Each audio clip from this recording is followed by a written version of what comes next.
नमस्कार, मी योगेश जाधव तुम्हा सर्वांचं स्वागत करतो आपल्या वायजेस विजन एज्युकेशनच्या यूट्यूब चॅनलवरती। आजचा व्हिडिओ हा इयत्ता 4थी आणि 7वीच्या स्कॉलरशिप परीक्षेसंदर्भात आहे। आनंदाची बातमी, इयत्ता 4थी आणि 7वीच्या स्कॉलरशिप परीक्षेचा अंतरिम म्हणजेच तात्पुरता निकाल लागलेला आहे। अनेक लोकांचे, विद्यार्थ्यांचे, शिक्षकांचे स्टेटस दिसत आहेत की विद्यार्थ्याच्या निकालासमोर पात्र असा शब्द आल्यामुळं आपला विद्यार्थी शिष्यवृत्ती धारक झाला असं काही जणांनी स्टेटसला झळकवलं, पण अजून थोडा अवकाश आहे। हा तात्पुरत्या स्वरूपाचा निकाल आहे, त्यामुळे आनंदोत्सव साजरा करण्या अगोदर काही गोष्टी समजून घ्या, नक्की हा निकाल कसा येतो। तर बघा, या ठिकाणी तुम्ही जर बघितलं तर आता 4थी आणि 7वीचा निकाल लागलेला आहे, तो अंतरिम आणि तात्पुरत्या स्वरूपाचा आहे। आता नक्की निकाल कसा असतो ते ह्या पत्रामध्ये तुम्हाला पाहायला मिळते। हे पत्र मी काय आहे ते वाचून दाखवतोय आणि मनात काही शंका वगैरे या निकालासंदर्भात काही जर असतील तर कमेंट बॉक्समध्ये काय करायचं आहे, तुमच्या शंका विचारायच्या आहेत, त्याच्यावरती तुम्हाला मार्गदर्शन केलं जाईल। बघा, महाराष्ट्र राज्य परीक्षा परिषद पुणे प्रसिद्धीपत्रक आहे। प्राथमिक शिष्यवृत्ती परीक्षा इयत्ता 4थी, उच्च प्राथमिक शिष्यवृत्ती परीक्षा इयत्ता 7वी, दिनांक 26 एप्रिल 2026 रोजी ही परीक्षा झालेली आहे। अंतरिम निकाल असा लिहिलेला आहे। अजून अंतिम निकाल लागायचा बाकी आहे, त्याला अजून 1 ते 1.5 महिना लागू शकतो। तर या निकालामध्ये नक्की काय सांगितले बघा, महाराष्ट्र राज्य परीक्षा परिषदेमार्फत दिनांक 26 एप्रिल 2026 रोजी घेण्यात आलेल्या प्राथमिक शिष्यवृत्ती परीक्षा इयत्ता 4थी, उच्च प्राथमिक शिष्यवृत्ती परीक्षा इयत्ता 7वी चा अंतरिम तात्पुरताचा निकाल शनिवार दिनांक 25 जुलै 2026 रोजी म्हणजे आज www.mscepune.in या किंवा PUPPSSMSE.in या परिषदेच्या संकेतस्थळावर घोषित करण्यात येत आहे। शाळांना आपल्या विद्यार्थ्यांचा निकाल त्यांच्या लॉग इन मधून तसेच पालकांना आपल्या पाल्याचा निकाल संकेतस्थळावर पाहता येईल। तो कसा पाहायचा तुम्हाला मी आता लाईव्ह दाखवतो। विद्यार्थ्यांना गुणपडताळणी करून घ्यावयाची असल्यास जर तुम्हाला निकाल पाहिल्यानंतर अंतरिम आणि अंतिम उत्तरसूचीनुसार तुम्ही मार्क पाहिले होती, त्यामध्ये आणि यामध्ये जर तफावत तुम्हाला आढळत असेल, तुमच्या गुणांमध्ये 4-6 मार्काचा फरक जाणवत असेल किंवा बहुतांशी मार्कामध्ये तुम्हाला डिफरन्स दिसत असेल, तर तुम्ही मात्र काय करायचं आहे, ते या ठिकाणी गुण पडताळणीसाठी तुम्ही काय करायचं आहे, अप्लाय करायचं आहे। संबंधित शाळांच्या लॉग इन मधून हा वैयक्तिक कुणाही मेल किंवा मेसेज करून किंवा फोनद्वारे तुमच्या क्लेम त्या ठिकाणी ॲक्सेप्ट केला जाणार नाही। तर ज्या शाळांनी आपल्या विद्यार्थ्यांचे जे फॉर्म ज्या लॉग इन मधून भरलेले आहेत त्या शाळांच्या लॉग इन मध्ये 25/7/26 म्हणजे आजपासून ते 2 ऑगस्ट पर्यंत या कालावधीत ऑनलाईन अर्ज उपलब्ध करून देण्यात येत आहे। त्या ठिकाणी टॅब उपलब्ध करून दिलेले आहे काही अडचणी यासाठी गुणांच्या पडताळणीसाठी प्रत्येक पेपर करता 50 रुपये, प्रत्येक प्रश्नाकरता नाही, प्रत्येक पेपर करता, पेपर 1 आणि पेपर 2 या कितीही प्रश्न असू द्या तुमचे, एका पेपरसाठी 50 रुपयांची फी या ठिकाणी आकारलेली आहे। शुल्काची रक्कम ऑनलाईन पेमेंटद्वारे भरणे आवश्यक आहे।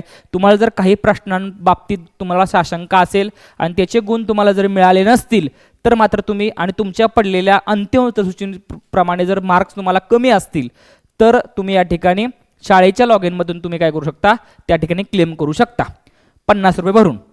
विद्यार्थ्याचे नाव, आडनाव, वडिलांचे नाव, आईचे नाव अशी फॉर्म भरत असताना काही चुका झाल्या असतील, डेट ऑफ बर्थ चुकले असेल किंवा अनेक काही गोष्टी चुकीच्या तुमच्या नमूद झाल्या असतील तर इत्यादीमध्ये दुरुस्तीसाठी 2 ऑगस्ट पर्यंत संबंधित शाळांच्या लॉग इन मध्ये ऑनलाईन अर्ज उपलब्ध करून देण्यात आलेला आहे। जर तुम्हाला क्लेम नसेल करायचा, मार्क्स तुमची बरोबर असतील पण फॉर्म भरत असताना तुमच्या नावामध्ये, आईच्या नावामध्ये, वडिलांच्या नावामध्ये किंवा इतर माहिती भरत असताना काही चुका झाल्या असतील ऑनलाईन फॉर्म भरत असताना तर त्या सुद्धा दुरुस्त करण्याचा अवधी तुम्हाला 2 ऑगस्ट पर्यंत शाळेच्या लॉग इन मध्येच तुम्हाला तो अर्ज एडिट करायची संधी तुम्हाला त्या ठिकाणी दिलेली आहे। सदर अर्ज ऑनलाईन व्यतिरिक्त अन्य कोणत्याही पद्धतीने पाठवल्यास स्वीकारला जाणार नाही। जर तुम्ही मेल केला, फोन केला, पत्र पाठवलं तर तुमच्या अर्जाची त्या ठिकाणी विचारणा केली जाणार नाही असं ते म्हणतात। विहित मुदतीनंतर प्राप्त झालेल्या अर्जाचा विचार केला जाणार नाही। 2 ऑगस्ट पर्यंतच तुम्हाला काय असेल ते तुमचे असणारं क्लेम किंवा फॉर्म मध्ये एडिट तुम्हाला करायचं आहे, त्यानंतर तुम्हाला वेळ दिली जाणार नाही। तसेच शाळा माहिती प्रपत्रात शाळेचे क्षेत्र शहरी ग्रामीण व अभ्यासक्रमात दुरुस्ती करायची असल्यास तुम्ही फॉर्म भरत असताना ग्रामीणचं शहरी झालंय, कारण शहरी ग्रामीणचं मेरिट वेगवेगळं राहतं, पण फॉर्म भरत असताना चुकून रुरल अर्बन यामध्ये तफावत झाली असेल किंवा चुकीची माहिती भरली गेली असेल किंवा अभ्यासक्रमामध्ये दुरुस्ती करायची असेल तर शाळा मुख्याध्यापकांच्या स्वाक्षरीची विनंतीपत्र पूर्ण माहिती नमूद करून सदरचे पत्र त्याच वेबसाईट कुठला PUPPS म्हणजे help.desk@gmail.com या मेलवरती 2 ऑगस्ट 26 पर्यंत पाठवण्यात यावं. म्हणजे ग्रामीण शहरीचा काय चुकला असेल काय विषय त्या ठिकाणी तर विहित मुद्दित आवश्यक शुल्कासह ऑनलाईन प्राप्त झालेल्या अर्जानुसार गुण पडताळणीचा निर्णय संबंधित शाळेच्या लॉगिन मध्ये अर्ज प्राप्त झाल्यानंतर 30 दिवसापर्यंत कळवण्यात येईल. जर तुमच्या काही अडचणी असेल तुम्ही कळवल्यानंतर 30 दिवस म्हणजे लक्षात घ्या, तुम्ही माहिती पाठवल्यानंतर 30 दिवसांपर्यंत तुम्हाला काय करायचं, त्यात तुम्हाला शाळेच्या लॉगिन मध्येच तुम्हाला त्या ठिकाणी काय काय दुरुस्त्या झाल्यात, तुमचे मार्क्स वाढलेत कमी झालेत याची माहिती 30 दिवसापर्यंत म्हणजे लक्षात घ्या. आज निकाल लागलेला आहे, अजून 30 दिवसापर्यंत पुढचा निकाल म्हणजे अंतिम निकाल लागू शकत नाही. ह्या 30 दिवसाच्या असणाऱ्या तुम्हाला ह्या पिरियडवरनं तुम्हाला दिसतंय. विहित मुदतीत ऑनलाईन आलेले गुण पडताळणी अर्ज निकाली काढल्यानंतर अंतिम निकाल व गुणवत्ता अद्याप प्रसिद्ध करण्यात येईल. म्हणजे कमीत कमी इथून पुढे महिना, आज तारीख किती आहे तर 26 तारीख आहे, मग 26 म्हणजे पुढची 26 तारीख म्हणजे लक्षात घ्या ऑगस्ट महिन्याच्या एंडिंगला किंवा सप्टेंबर महिन्याच्या फर्स्ट वीकमध्ये तुमचा अंतिम निकाल लागेल हे लक्षात घ्या. त्यामुळं आत्ता तुम्ही जो जयघोष करता ज्यांना 200 आता म्हणा सर आता हे तुमच्या ह्यावरती कट ऑफ किती लागेल, मार्क्स किती लागू शकतात किंवा ज्यांना स्कॉलरशिप मिळेल किंवा शिष्यवृत्ती धारक होतील तर अंदाजे याच व्हिडिओमध्ये सांगतो, यासाठी वेगळा स्पेशल व्हिडिओ करेनच मी. पण जे विद्यार्थी 240 गुणाच्या वर आहेत ते विद्यार्थी सेफ झोनमध्ये मला दिसत आहेत. जे 250च्या वर आहेत तर ते 100% गुणवत्ता यादीमध्ये लागतीलच, पण 240च्या वर असतील तर ते सेफ झोनमध्ये असतील. 240च्या खाली असणाऱ्या विद्यार्थ्यांचा थोडासा प्रश्न आहे. आता हे कुणासाठी तर पश्चिम महाराष्ट्रासाठी फक्त सांगतो मला, म्हणजे पश्चिम महाराष्ट्रासाठी सांगतोय कारण इथंच सगळ्यात जास्त गुणवत्ता आहे. सातारा, सांगली, कोल्हापूर, सोलापूर, पुणे या पश्चिम महाराष्ट्रामध्ये गुणवत्तेच्या बाबतीत जर तुम्ही महाराष्ट्रात जर विचार केला तर या जिल्ह्यांसारखा निकाल दुसरीकडे कुठे नसतो. आणि या जिल्ह्याच्या मग बाकीच्या ठिकाणी मग खाली पण येऊ शकतो. काय काय ठिकाणी 200 मुलं 200 मार्क्सची असणारी मुलं सुद्धा कोकण किनारपट्टीच्या असणाऱ्या जिल्ह्यामध्ये लागतात. तिथं आपली आपली तुलना करू शकत नाही. आपला स्कोर 240च्या वर या जिल्ह्यांच्या मध्ये असेल तर ती मुलं सेफ झोनमध्ये असतील. याच्यावरती सविस्तर माहिती घेऊन इतर असणाऱ्या मुलांचा गुणवत्तेचा आणि गुणांचा अभ्यास करून कट ऑफ किती लागेल, एक्झॅक्ट मेरिट किती असेल यासाठी व्हिडिओ घेऊन येईन. आजचा व्हिडिओ आवडल्यास आता म्हणावं सर काय तुम्ही म्हटला तुम्ही निकाल कसा बघायचा, तर निकाल कसा बघायचा तो या ठिकाणी काय करतो मी सांगतोय. तुमच्या असणाऱ्या गुगल क्रोमवर तुम्ही जायचं आहे. गुगल क्रोमवरती गेल्यानंतर तुम्ही 34 स्कॉलरशिप रिझल्ट असं टाकल्यानंतर या ठिकाणी खाली अशी वेबसाईट वगैरे येतील. या ठिकाणी बघा तुम्ही महाराष्ट्र राज्य परीक्षा परिषद पुणे MSCE पुणे या ठिकाणी ऑप्शन आहे. या ठिकाणी तुम्ही गेल्यानंतर इयत्ता 4थी आणि 7वी स्कॉलरशिप म्हणून ऑप्शन आहे. या ठिकाणी क्लिक केल्यानंतर एक याच्यावर पण जाऊ शकता किंवा तिथं जर लोड असेल किंवा हे असेल तर स्पेशल PUPPS ह्या वेबसाईटवर जावा आणि या ठिकाणी गेल्यानंतर तुम्ही 4थी आणि 7वी स्कॉलरशिप संदर्भात असणारी जी विंडो आहे ती विंडो या ठिकाणी तुमची ओपन होईल.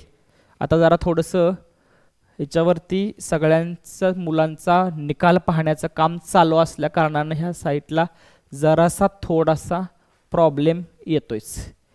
ठीक आहे, प्रॉब्लेम येतोय कारण आत्ता नुकताच निकाल लागलेला आहे. झालं तर ठीक, नसेल तर इथं जायचं. डाव्या कोपऱ्यामध्ये शाळा लॉग इनसाठी, उजव्या कोपऱ्यामध्ये पालकांसाठी वैयक्तिक विद्यार्थ्यांसाठी निकाल आहे. त्या ठिकाणी क्लिक केल्यानंतर त्या ठिकाणी सीट नंबर तुमचा आणि आईचं नाव फिल केलं आणि सबमिट केलं की तुमचा निकाल त्या ठिकाणी तुमचा काय होतोय ओपन होतोय. या ठिकाणी साईटला प्रॉब्लेम आहे सध्याच निकाल लागल्यामुळं, तर निकाल तुम्ही या ठिकाणी मी पुन्हा एकदा प्रयत्न करतो, झालं तर ठीक नाहीतर नाही.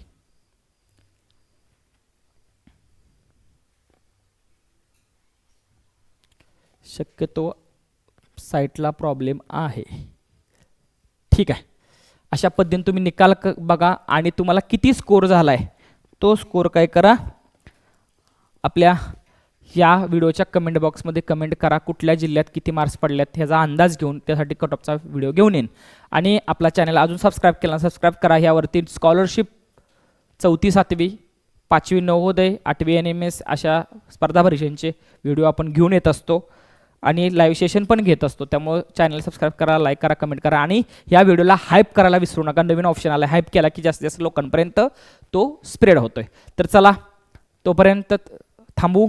Bye bye, goodbye, take care, goodbye. जय हिंद, जय महाराज, जय करमीर, जय शिवराय.